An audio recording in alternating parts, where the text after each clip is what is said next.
Eric Church Free the Machine Tour. Live at Wells Fargo Arena, Saturday, September 27th. One epic night of music that you won't want to miss with special guest Marcus King Band. Get tickets Friday, May 9th at 10 a.m. at HighVTix.com. His new album, Evangeline vs. the Machine, is out now. For more, visit ericchurch.com. Spring has sprung in the great state of Iowa, and if you've been thinking about getting outdoors with your family during the best time of year, we want to help you here at Plaza RV. We are a locally owned RV dealer in Bondurant who cares about our customers before, during, and most importantly, after your purchase. Give us a chance. We will treat you like family. Buy local. Buy from Plaza RV.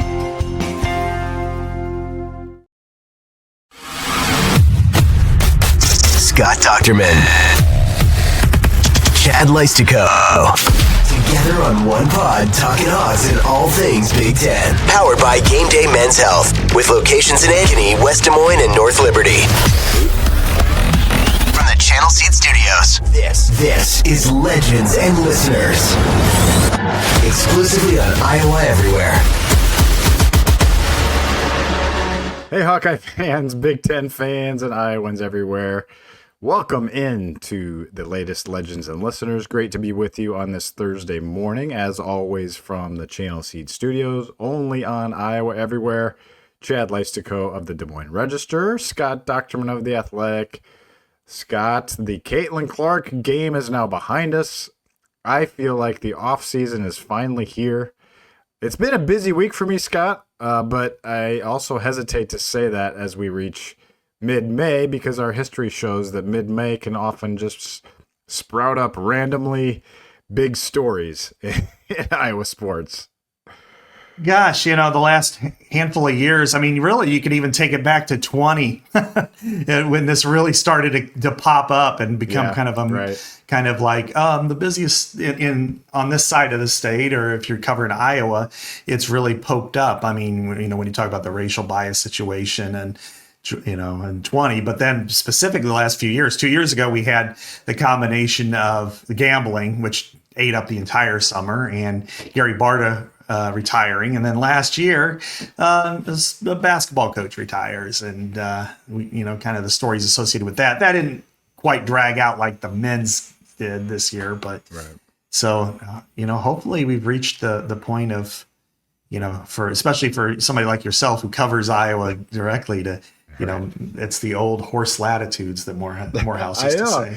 I was just thinking about the horse latitudes when I was driving home today. I was like, it is that season with the old Morehouse Dochterman on Iowa podcast. We'll have to come up with some good topics this summer. But Scott, we do have football on our minds today. As folks listened to Legends and Listeners last week, they heard us be pretty bullish, I would say, about the Hawkeyes offense at least, and maybe about the Hawkeyes team in general.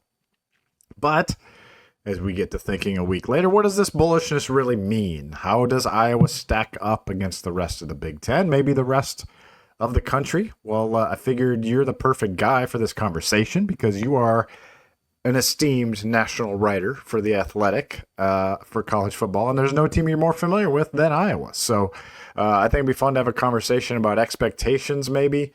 Just your general thoughts before we get into a couple little, a pretty detailed topic, actually, that I have in mind. I guess when you start to look at Iowa's schedule, Chad, I mean, I go through usually in January, and this year is a little later because of the tournament going until January 20th. I really take a numbers by numbers look, and I don't know how valid it is anymore with the transfer portal and stuff, but I try to analyze kind of what do you evaluate when you look at the schedule, like what would the team's records that are coming to your place, to where you're going. And when you look at the home portion of Iowa's schedule, the teams were 33-12 in the Big Ten last year. And when you start to look at Indiana, Penn State, and Oregon, all three were in the playoff. And then you have Minnesota, which was pretty good too. Michigan State wasn't great, but they did beat Iowa. So you've got a pretty stacked home one.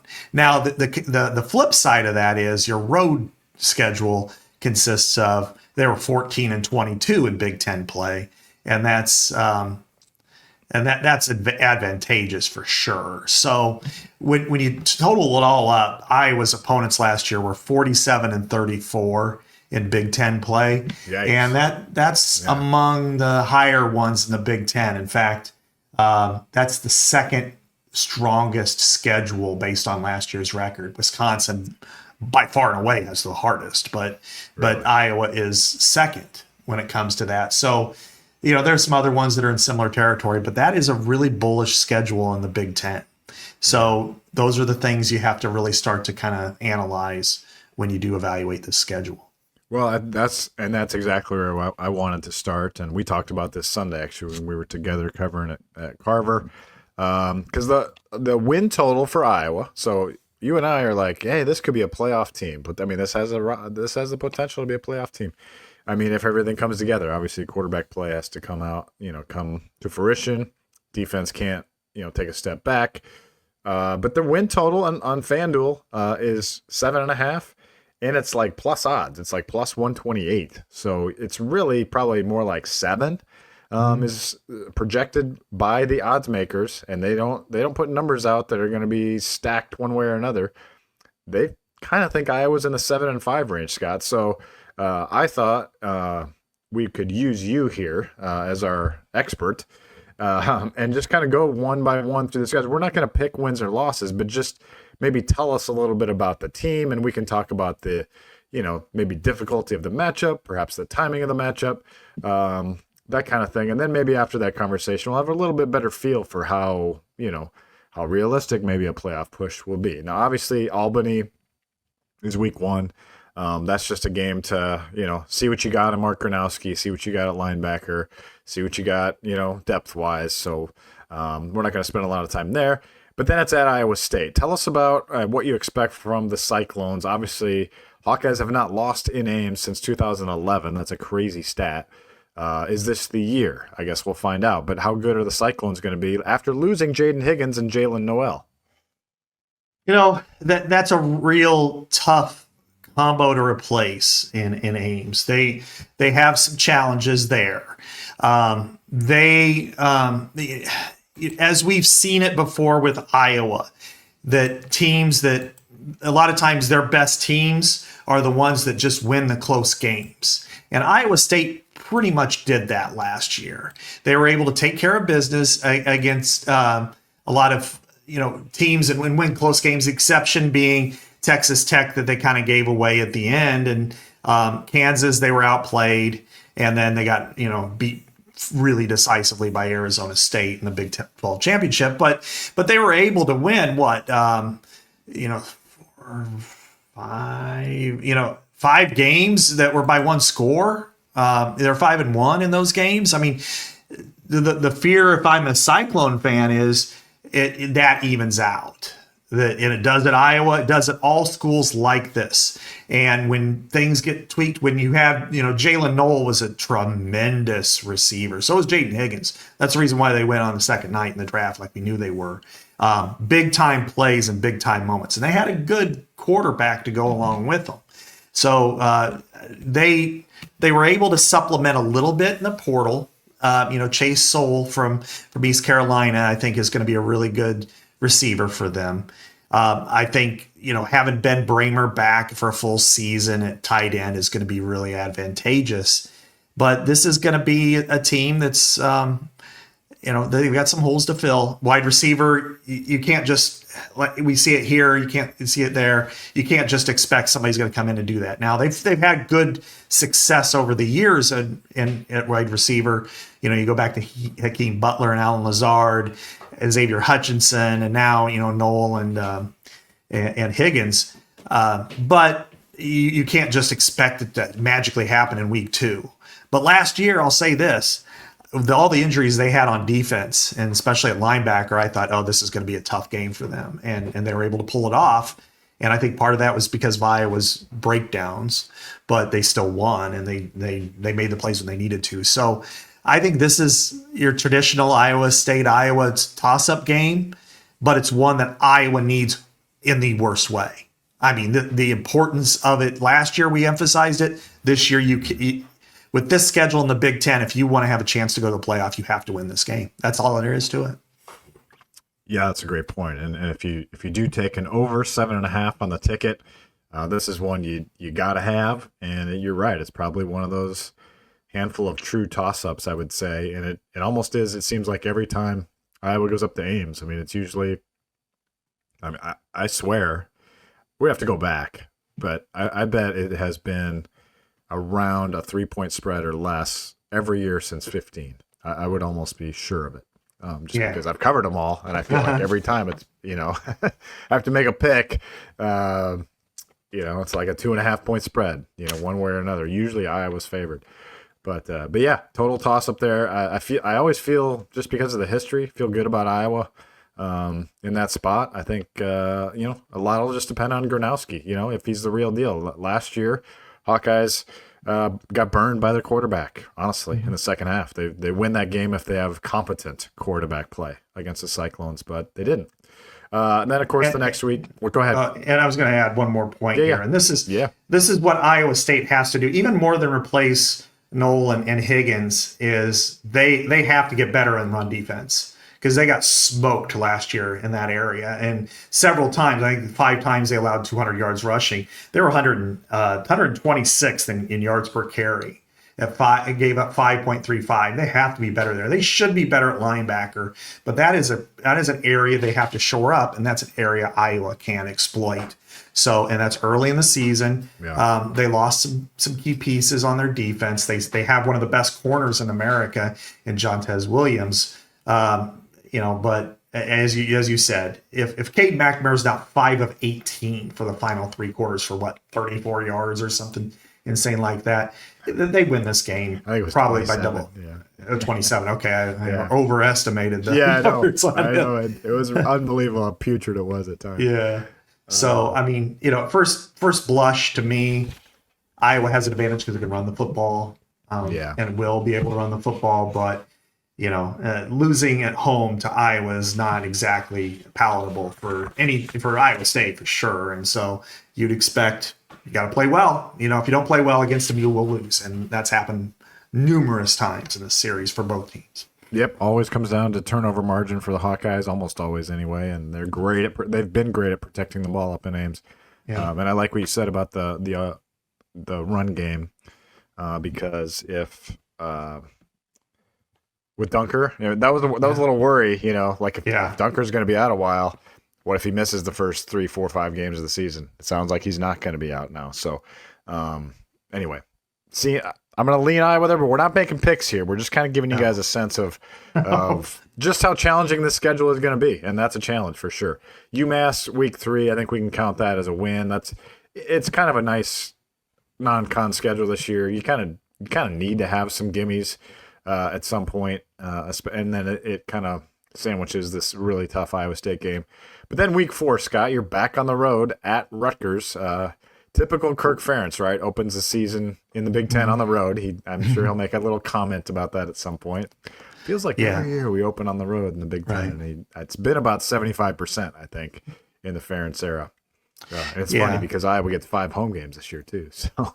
Right? Isn't that right? Yeah. And then they finish on the road as well. So it's kind of. They're the only team to have 3 straight home games in the Big Ten. At one point in the season. But Rutgers, they will not have Chicago Bears running back Kyle Monungai. I know that much. But tell us more about the Scarlet.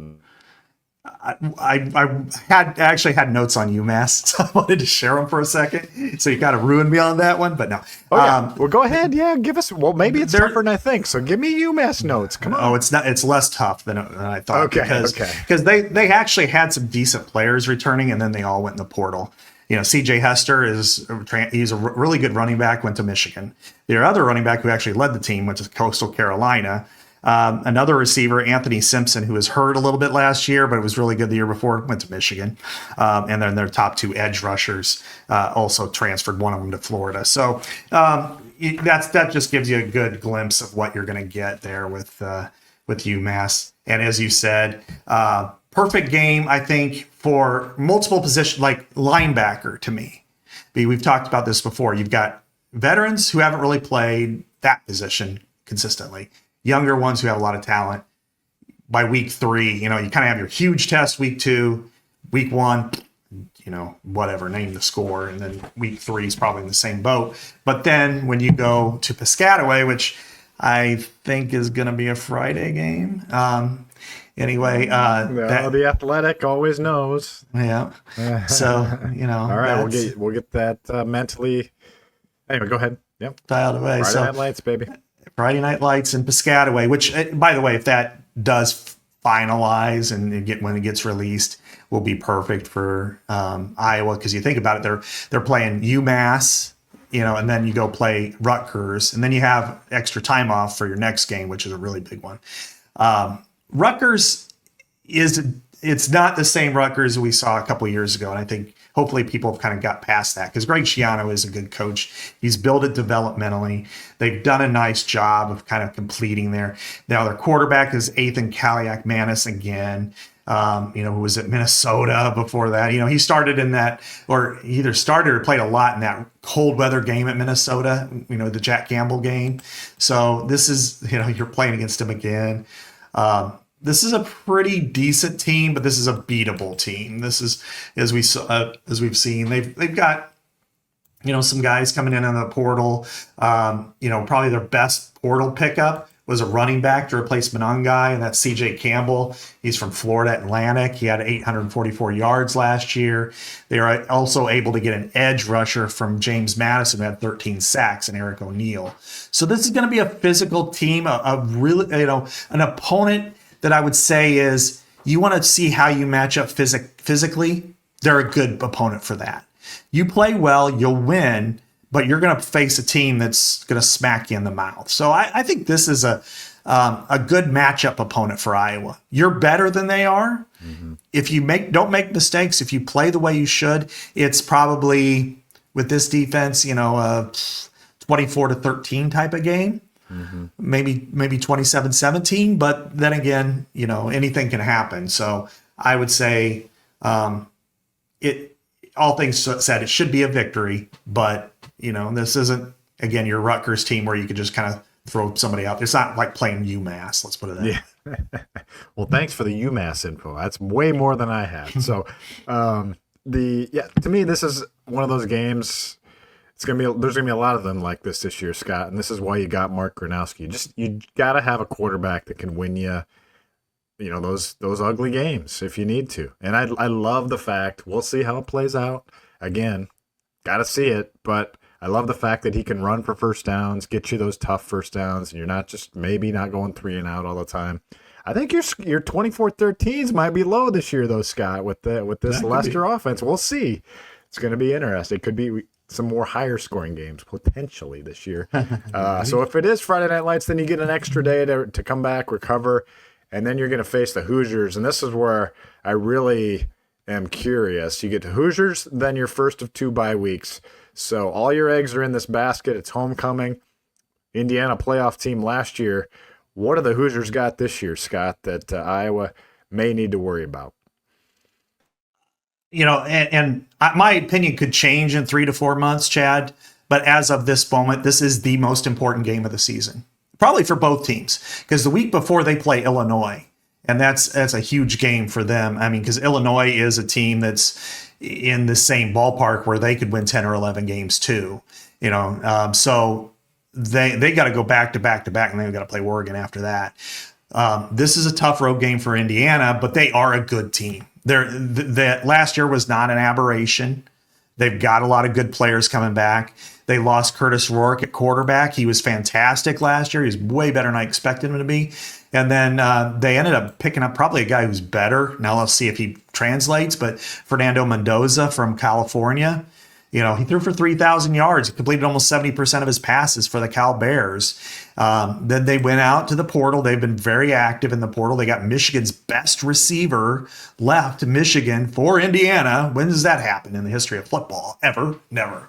And he didn't get in trouble or anything. So it's just that's what they did. They went and got a lot of other pieces. A backup Ohio State tackle that really kind of forced them to go to the portal to get somebody, and Zen Mikowski. Then on defense, they returned 3 of the best players in the Big Ten, and that is, as good as there is an edge rusher in Mikael Kamara, Aiden Fisher, salt of the earth middle linebacker, Jay Higgins type, just a really, he was a first team All Big Ten and second team All American, and D'Angelo Pons at corner. So this team is stacked, and this team, you want to talk about the way they coach, the way Kirk Cignetti coaches offense. This is going to be an awfully difficult team to defend. They are very challenging. They space the field I thought they spaced the field better than any team I saw last year, including Oregon. They know where to put the ball. And then, by the way, you have Elijah Surratt, who outside of Jeremiah Smith, who's in number 1 and leave number 2 blank, but is the next best wide receiver in the Big Ten. And you have running backs too. So this is a dangerous team. This is a very good team. This is also a team Iowa can beat, but it's going to have to get in a shootout and beat. This is your test with Mark Gronowski. You've got to score points. You can get stops, but you can't rely on your stops. You're just going to have to keep firing. And that may mean don't go to your 4-minute offense if you're up by 4 points. If it's 35-31 with 4:02 left and you got the ball at the 40, don't run, then throw, and then punt. You're going to lose. So the parents has to take the parents out of the ball. Right. Yeah. To quote Mark Morehouse again, don't try to make it a 2-score milker. Yeah. You got to extend the leads. Good analysis, boy.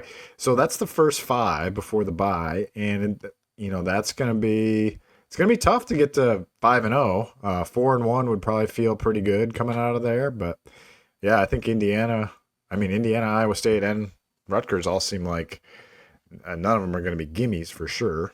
But I could see Iowa favored in all 5. So it'll be. If I was to rank opponents, I would say Indiana's clearly the best team out of the bunch, right as of right now. But I'm also not ruling out Iowa winning either. Yeah, Iowa is better line of scrimmage team today, although they've got some good players too. But line of scrimmage, Iowa is the better team. So that's a toss-up in my eyes. But you're just going to have to be more aggressive than you normally are on offense, because this isn't one of those. Yeah, if we can get to 21 points, we're going to win. You do that, you're going to lose 43-21. Yeah, sure. It's just that one. Yeah, and then you get the off week then, October 4th. So enjoy your Saturday with your family. Schedule something for that weekend, and then you come back at Camp Randall, Scott. Once again, another team that is a little bit of an enigma right now. Hawkeyes, butchered them last year at Kinnick. They're doing the 42 push-ups because of Brendan Sullivan's 42-10 win against them. The Badgers seem to have this one circled. So, again, another tough game for the Hawkeyes. Who knows who's going to be? I don't know how good Wisconsin's going to be, so you tell me. I don't know how good Wisconsin's going to be. So you told me that. I really don't know. This is an enigmatic team. It's a program that lacks an identity right now, if you ask me. They lost 33 guys I have right now, at least in the portal. And I'm talking, some of them were, amazing. And of course, like Iowa lost a lot of walk-ons. Some of them are walk-ons, but not all of them. There are a lot of full scholarship guys. Now they went in the portal and they got at least 22 guys to replace them, and they've got some pretty good ones. But you're going to see Billy Edwards at quarterback. If this doesn't work out this year for Luke Fickell, the seat is going to be on fire. And I think part of this is going to be because he couldn't create any stability at quarterback. I mean, every year they're just kind of like grabbing a guy in the portal and see if this works. And but they did get some pretty good players in the portal. They did like Iowa did at quarterback. They double dipped at quarterback. You have Billy Edwards, who played for Maryland last year, and he'll be there this year. And then you have Danny O'Neill, who played a lot for San Diego State. He threw for 2,100 yards, and so he's probably you're probably north of Hank Brown. I mean, he's a lot more experienced. So you've got him. They've lost some, really good. Like they thought they had a guy, Tanner Kozol, from tight end from Ball State. He had 94 catches last year for almost 900 yards. Then he hits the portal in the spring after they get him in the portal in the winter, and he goes to Houston. So, obviously. Man, what is going on up there? Yeah. That's just so un-Wisconsin. Exactly. I mean, there's just no stability here. And they've got some players, and they went and got a lot in the portal. They've got some talent, but it hasn't been realized. They went and got Corey Walker from Western Michigan, who's, basically the other directional Michigan defensive lineman. Iowa got Jonah Pace. So they've got some players. I just don't know what you're going to get from these guys. They picked up a tight end in the portal the other day, and Lance Mason, 34 catches, 600 yards from Missouri State. But they lack an identity. We used to know what you're going to get from Wisconsin. Like, you're going to have to see the chiropractor after this game. But, this one is not that. They're not that team. And if they get ran over for 329 yards again, and they get beat 42-10 up there, it will get really ugly, as it already has gotten close to that so far. Well, and here's the October schedule for Wisconsin, folks.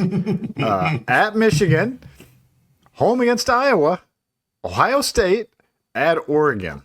So, the Hawkeyes do catch them between Michigan and Ohio State, with an Oregon in the hole there. So, you could say maybe Iowa catches them at a good time coming off a bye while they're getting beat up by Michigan, presumably, but also don't know how good Michigan's going to be. So they got caught. The schedule is funny. They had a couple of iterations that they almost went with, but Wisconsin was the reason why they moved a couple of games, because there was one iteration, I think they were playing Alabama, Ohio State, and Michigan in consecutive order. Oh, wow. So they were like, we got to scrap this schedule. Yeah, they went to Alabama, don't they? Wow. Jeez. Yeah. Yeah. And it doesn't even get easier down the stretch. It's Washington, at Indiana, home against Illinois, at Minnesota. This could be a really ugly year for Luke Fickell. Wow. Yeah. Honestly, Iowa looks like maybe one of the more winnable games for the Badgers this year. That's what they're thinking. That's why they put Iowa as their homecoming opponent. So after you play at Camp Randall and you've had all these other tough games, you're probably thinking, well, the Hawkeyes must get a breather pretty soon, right? Home against Penn State the following week, Scott. First time they've seen James Franklin and Kinnick since Scuba, Turtle, 2021, the unforgettable 3-versus-4 matchup. So we think they're going to probably be pretty darn good again. They were a national championship team a year ago. It went right down to the end. They went right down to the end against Notre Dame. It was an interception when the score was tied. And that's really one of the things that they have to watch with Drew Aller. In the 3 losses, he had the ball with to tie or win in all 3 losses inside the final 2 minutes. And he threw interceptions in 2 of them, and he threw, incomplete on 4th and goal to 1 against Ohio State. So they're right there. They've got good players, and they're a very competitive team, but they have to win in clutch moments. This is not an easy. This is one of those games for Penn State. They're looking at it a little bit differently. Like this could be a trap game. This is a tough place. We've been there. James Franklin's been there. He's seen the tough ones. So this is one that they got to be prepared for a four-quarter brawl. And Iowa's got to say, you know what? It's Penn State. We've done this before too, and we've got to take them down into the mud. And even though there's only rubber filament at Kinnick Stadium, but that you want to talk about great players, they've got them. They got the best duo combination at running back in the country with Nick Singleton and Katron Allen. They picked up in the portal. They lost some good receivers in the portal, but then they went and picked up Trevor Pena, from Syracuse. And he had 84 catches and almost 1,000 yards and 9 touchdowns last year. He was famously, I'm not sure if many of you guys remember or heard about it, but a couple weeks ago, he was wanting, well, I guess in the neighborhood of $2 million or something like that. And Fran Brown, who's a really good coach at Syracuse, is like, there's only one receiver that's getting paid $2 million that deserves it. It's the one at Ohio State. So, he hit the portal. They also picked up an old friend of Iowa's, Devontae Ross from Troy. Oh, that's where he ended up, huh? Yeah. Oh, man. And he had an amazing coming back to Kinnick. Yeah. Oh, man. So some speed TJ there. Hall, revenge game. Yeah.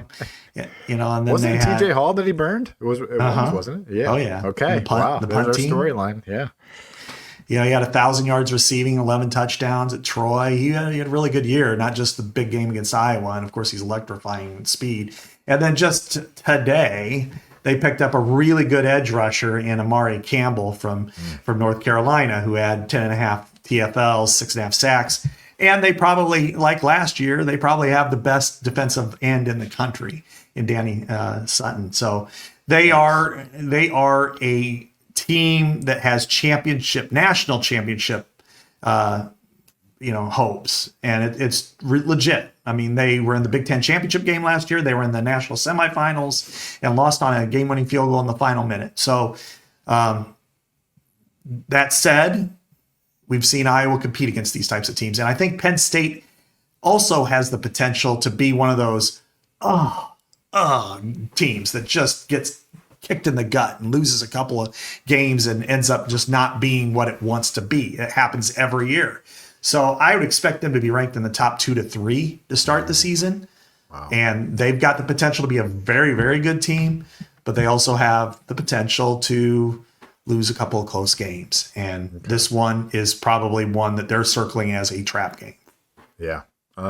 Next week after that is another home game. So the Hawkeyes do not leave Iowa City between October 11th and November 15th, just FYI.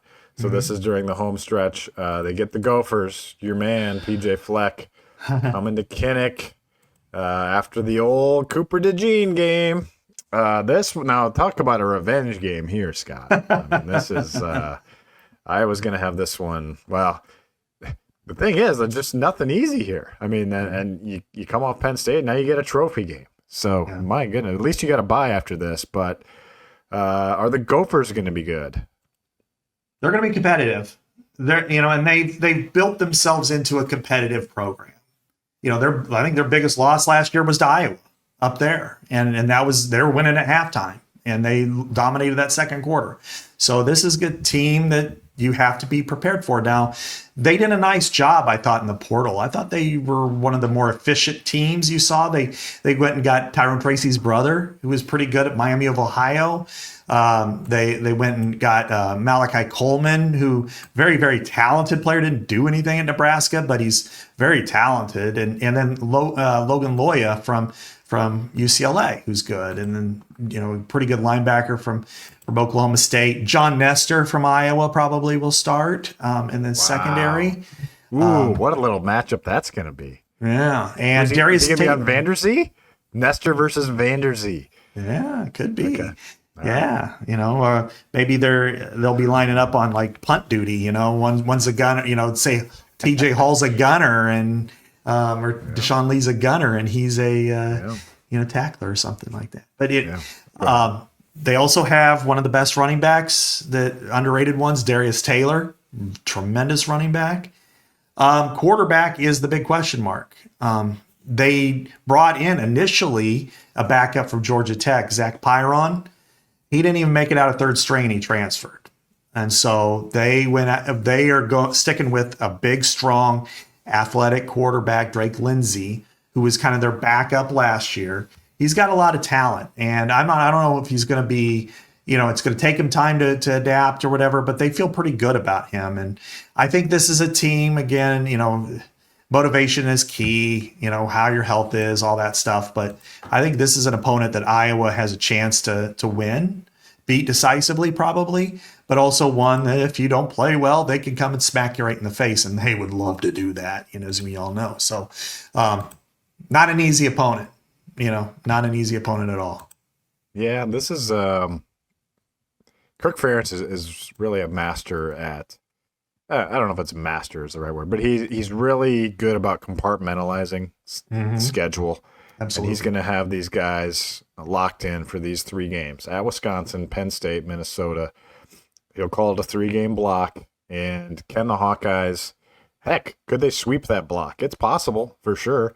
It's also possible you go in 3. So it's a really important 3-game stretch there before you hit the final 4-game run in November.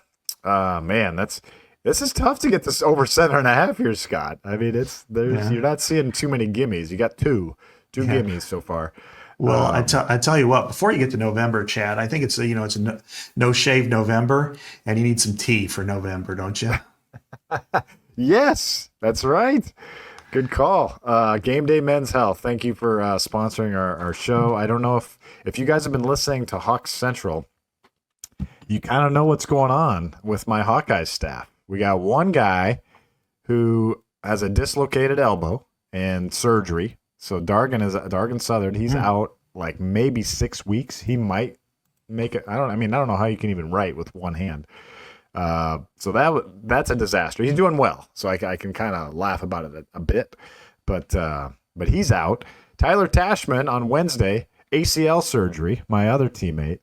Guess who the one guy is who's standing and healthy? It's the guy who goes to Game Day Men's Health, and that's me. Game Day Men's Health has you covered, especially us old dudes with their testosterone replacement therapy. I'm doing awesome. Like I really like this. This is honestly the best I've felt ever, at least since my 20s. And that's kind of the slogan, right? Make you feel like you're in your 20s again. My levels are great. I work out every day, like pretty darn hard, and it feels great. Like I'm just addicted to working out. And so, I'm in a great mood, energy's high, performance is doing really well. Just my hip's doing well now. So I just ran 5 miles the other day at a really nice clip. So, feeling great. Thanks to the folks at Game Day Men's Health for keeping me in line. Get connected yourself with Game Day Men's Health. They can give you a private, no obligation, free consultation at Game Day. Just start by visiting GameDayMen'sHealth.com. It's super duper easy.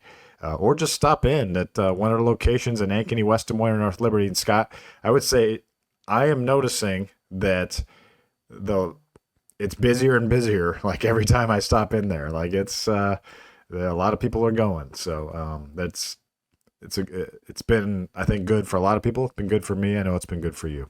Absolutely, it's been great for me. I mean, I'm fitting in clothes I hadn't worn for way too long because I was like, oh, I gotta still hang on to it just in case, like longing for the old days or something. But I ended up, now it works out. And now I'm like, oh shoot, I gotta go buy new ones. But that's a good problem to have. Yeah, I don't I get that. So it's been great for me. I feel a lot better. And I noticed it actually the other day at Carver, Chad. Yeah. Making it up to the top of the stairs. It's usually kind of, I was carrying around 45 plus pounds more, it was a little bit winded at the top. And, man, I don't like this, but I made it to the top and I was like, you know what, this isn't so bad. So feel good about that. And Game Day Men's Health is certainly a major reason why. You got to the top and then you got 2 Carver cones, right? I'm just kidding. I've never had one. Never had one. That's I'm not impressive. joking. I've never had one. Impressive. Yeah, I like the raspberry. That's my pick when I get the Carver cone. Anyway, thank you, Game Day Men's Health. We appreciate it. We are charging through the Iowa football schedule. This has been a fun conversation, actually, and I like that we're not picking the games because really it's too early to pick. Yeah, but it gives you a sense of Iowa's going to have to be on its game this year, and I think they know that. That's going to be. Man, Mark Gronowski's got to be good. Because guess what? You've had 8 tough games already, and now Oregon comes to Iowa City on November 8th. It just does not get any easier, Scott. The Ducks, I've got to believe they're going to be pretty good. First matchup against Oregon, right, since 1994, right, for the Hawks? Yeah, it's been since then, yeah. Yeah, so 31 years. So tell us what you can about the Oregon Ducks, the number 1 seed in last year's playoff. They're as good as Penn State is, and they may be the best team of the bunch. I don't know, but this is the most talented team that they're going to face all year.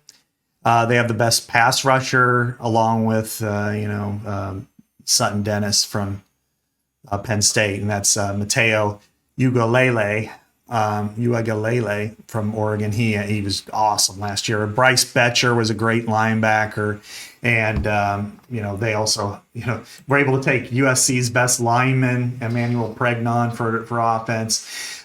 They've got, and then they went in the portal and snagged some really good players. I mean, it's an embarrassment of riches because they can do it. Theron Johnson, the guy who intercepted the pass against Cade McNamara that ended his season with that concussion.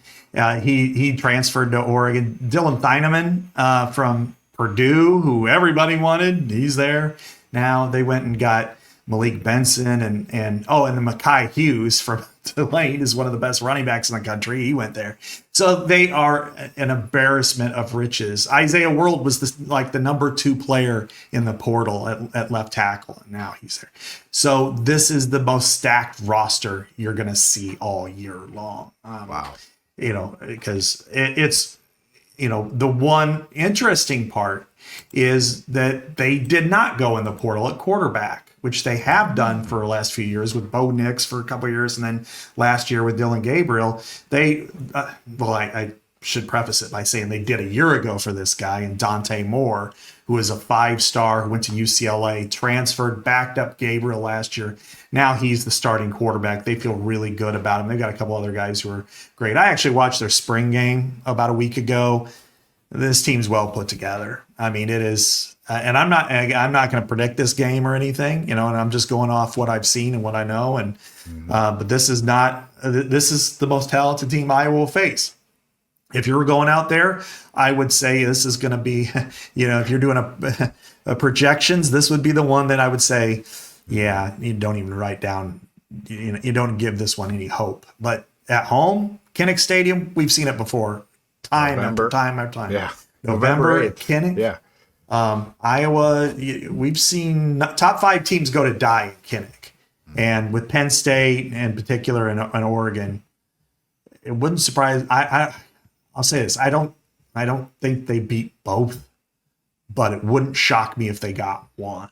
Yeah. And I don't know which one, but I'm just saying that this will be steel cage match. In Kinnick, if their defense comes to play, this will be a fist fight.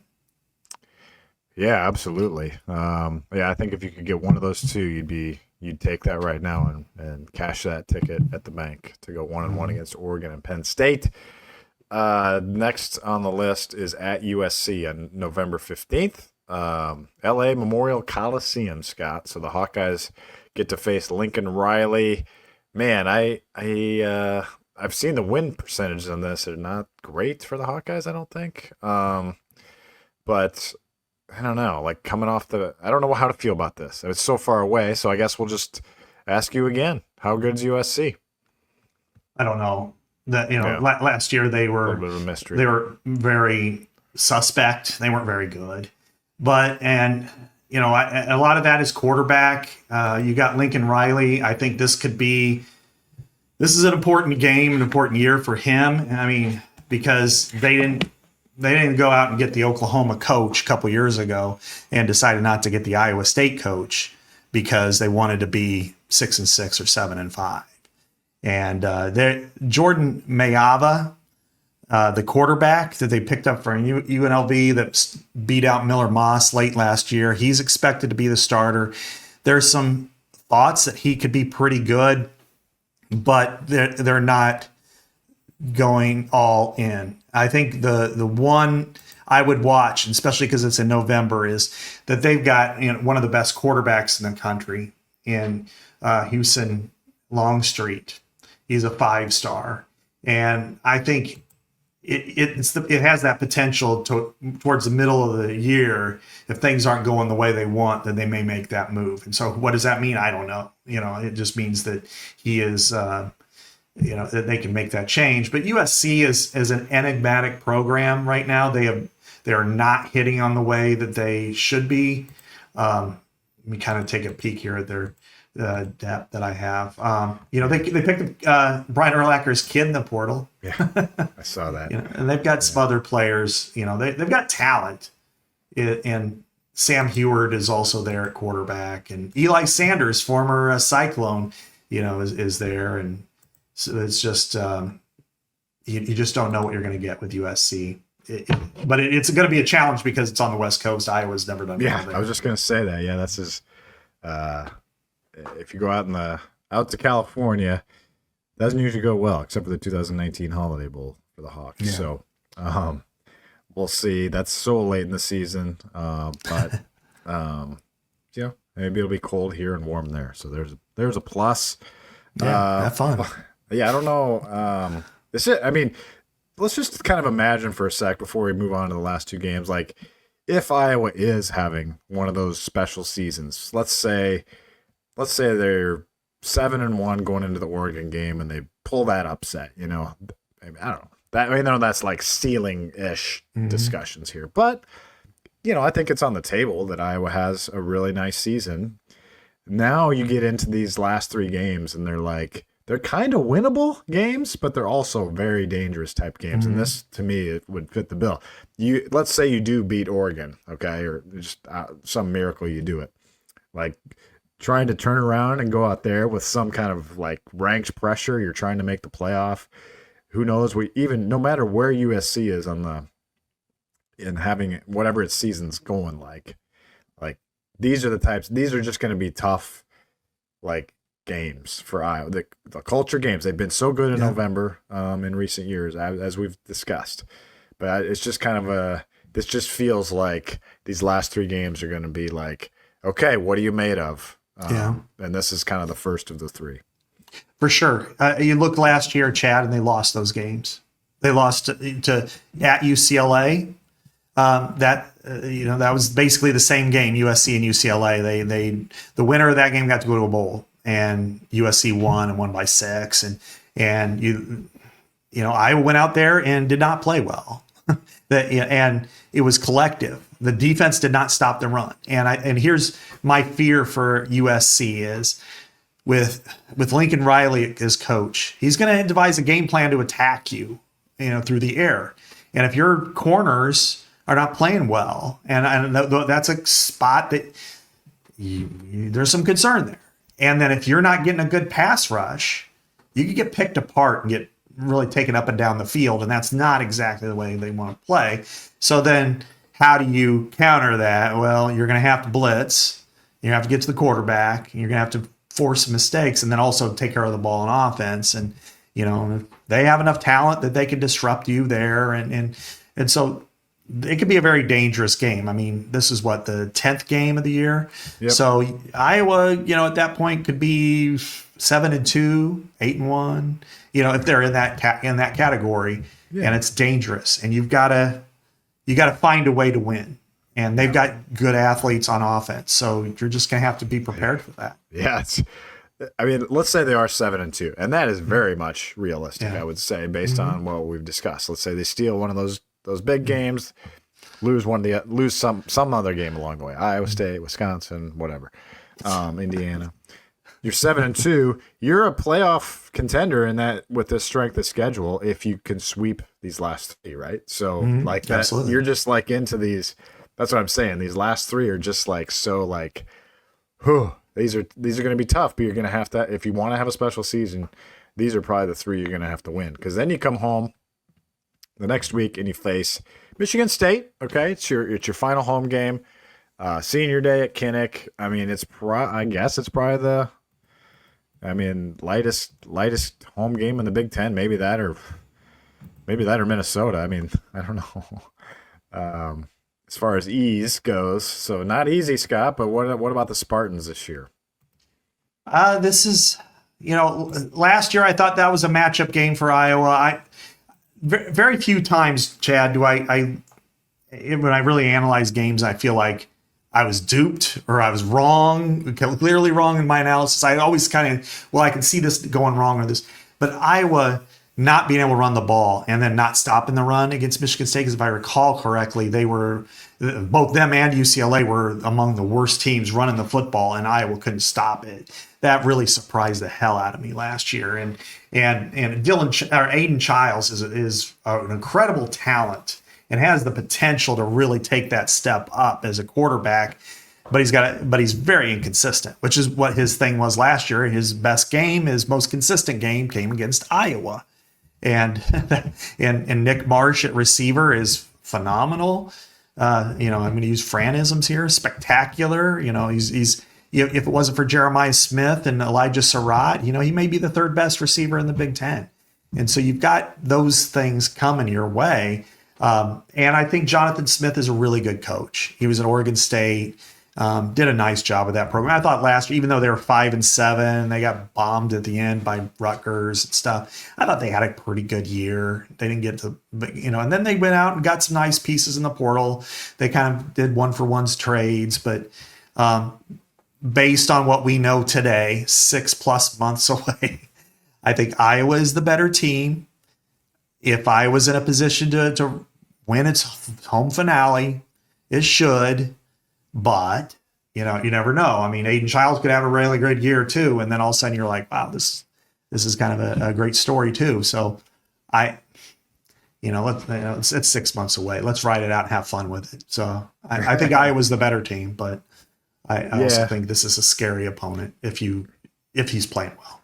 Right. Yeah. It reminds me, I don't know why thinking of this game, but let's hope it doesn't turn out, if you're a Hawkeye fan like this, of the 2017 home game against Purdue. It was like right after they lost to, who did they lose to? God, I can't remember. They lost to, they beat Ohio State, or no. Yeah, they beat Ohio State, then they lost to Wisconsin. They came home against Purdue and lost to a Purdue game you probably should have beat it on senior day. And then that 17 season was kind of wasn't as good. I mean, after that Ohio State. Anyway, I don't know why it made me think of that, but let's hope it doesn't turn out like that for the Hawk fans listening out there. And then the finale, Scott, at Nebraska. Dylan Ryle, Matt Rule. Will they shake hands? All kinds of drama surrounding this ball game. Hawkeyes obviously continue to get the better of that one. We usually with the kicker, and Iowa has the kicker again in Drew Stevens. So, what's Nebraska projected to do this year? And are they going to, I mean, obviously we know it's going to be a tough game. It always is. It's kind of like Iowa State. Every time it's going to be tight. So, what do you think this year? I don't know. I mean, when you look at Nebraska on paper, there's a lot of people that are all in on Nebraska, but that's nothing new. And so you just kind of go, okay, well, we'll see. I'm to the point of let's just see and wait, and we'll go from there because, Dylan Raiola, incredibly talented, also inconsistent. After game 4 last year, he threw 5 touchdowns and 9 interceptions. Again, great talent, but they went heavy in the portal and they got guys who were really good. They got Dane Key from Kentucky, a receiver at 47 catches. They got a really good corner, his first team all Big Sky, in Andrew Marshall. Rocco Spindler, who has 23 starts at guard at Notre Dame.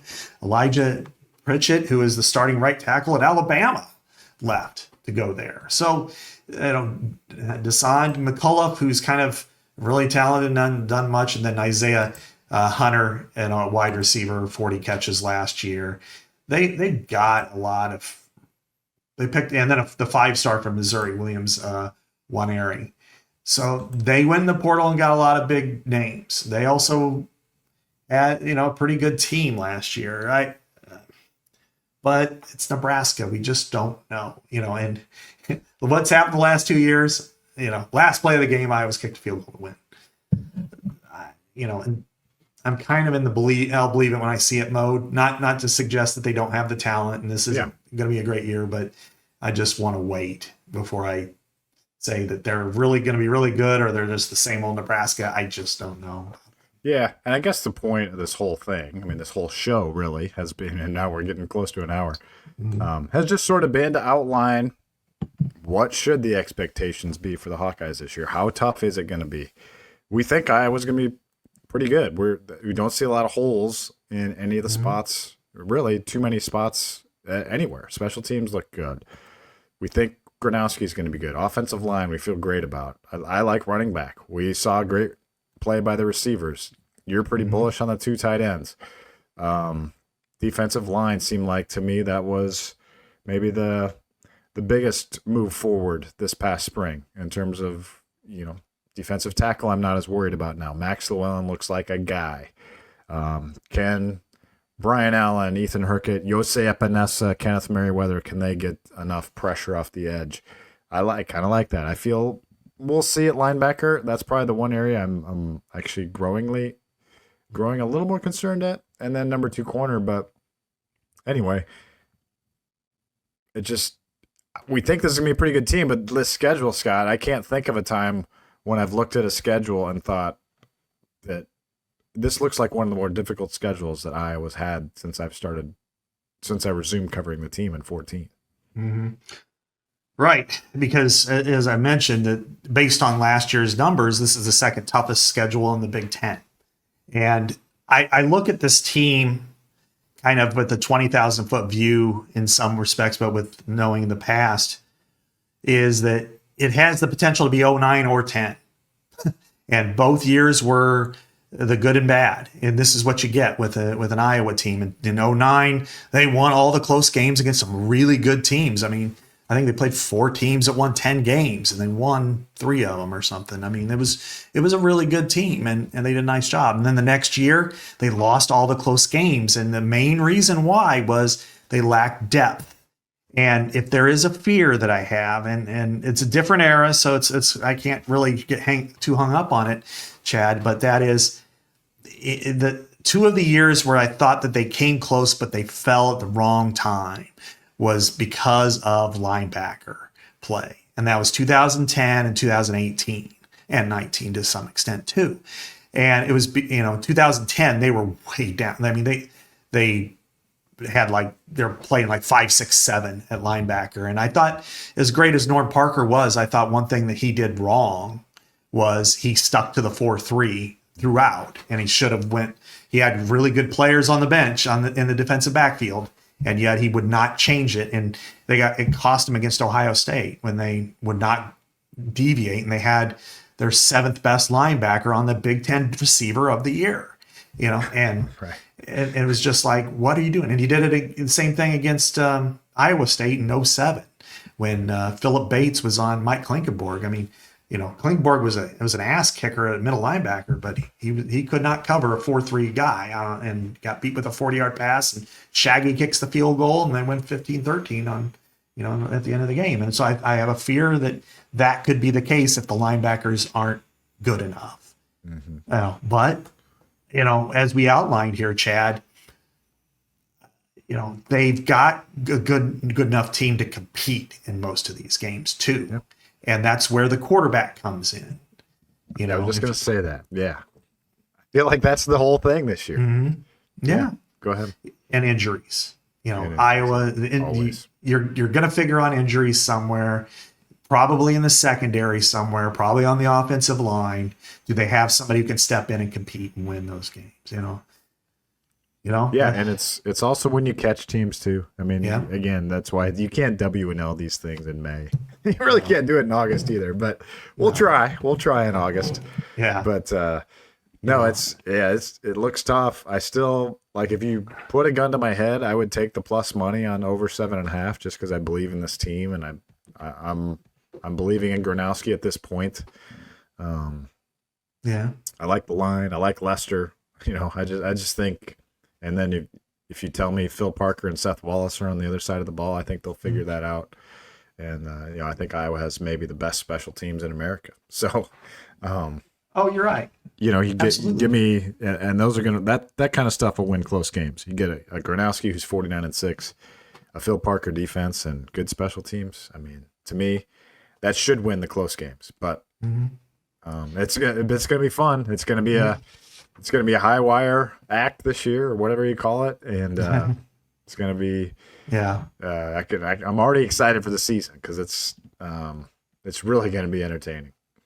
You look at it's going to be a great year across the board. I mean, there are some incredible matchups, and if you're to look at the 2 to 3 teams that last year that were in the playoff that are coming to Iowa City, Indiana, everybody's kind of wondering, okay, are they going to take a step back? what they've got is that's the fifth of 5 games for them too. The week before they host Illinois, so that is a huge game. I might actually go to that one. But then before that, they played nobody. I mean, Old Dominion, Kennesaw State, and Indiana State. So they're just going to go out and beat them like they did my alma mater last year. 77-3. I still remember it. I watched it. But Illinois and Indiana will tell us a lot. They're going to be good. They're going to come here, but that's going to be tough for them too. That's a huge game for both teams. I think it does set the table. I think out of the other two, which everybody expects to be very, very difficult, it's a little more advantageous playing Penn State when you are than it is to play Oregon where you are. And here's why. I mean, Penn State, that's the end of a 4-game block where they have Oregon, that game will be on NBC at night. Maybe I shouldn't say that, but then they play at UCLA, Northwestern at home, then they come to Iowa City. So that's pretty, they're kind of come to Iowa ready to, for a break, and they're not going to get one. Whereas Oregon is coming off of going to Wisconsin, bye, then Iowa City. And that could be a little tougher just because then they'll be able to prepare for Iowa. But yeah, anyway. It's not a short week type thing. They're coming to Iowa. And then you look at the rest of the Big Ten. I mean, Ohio State, they're going to be great. Michigan should bounce back. They've got their quarterback. They got the number 1 player in the country, Bryce Underwood. He came in this spring.